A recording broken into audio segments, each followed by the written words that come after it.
So about 2 weeks ago, there's a guy on YouTube. He has a pretty big ministry sharing his faith and working with a lot of Muslims and things of that sort. And he does, among many other things that he does.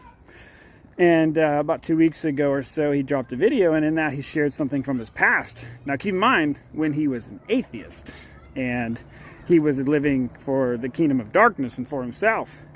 So keep that in mind, okay? So he shares his past that when he was 18, he did have a sexual relationship with a 13-year-old and a 15-year-old, roughly around those age, two different people. And like Christians in particular were like losing it over this. Keep in mind, again, this is when this guy was living for himself in the kingdom of darkness. Now, I'm not supporting those actions by any shape, form, or fashion.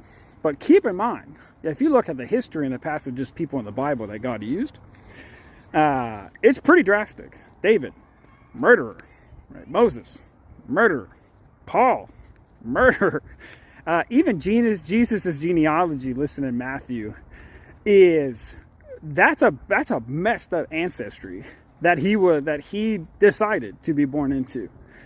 And so David's talking about his past and the things that he had done, and people say, well, he's very not empathetic toward the girls or what he did or whatever else. And we've got to think about this for a second.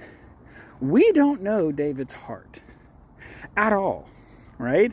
But that was old David. Heaven, how does heaven see David now?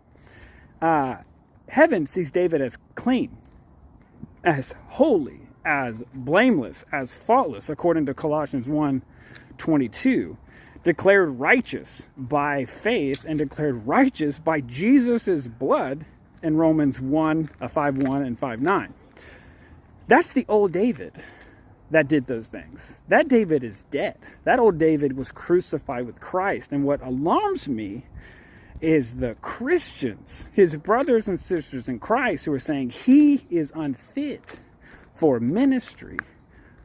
All of us are unfit for ministry.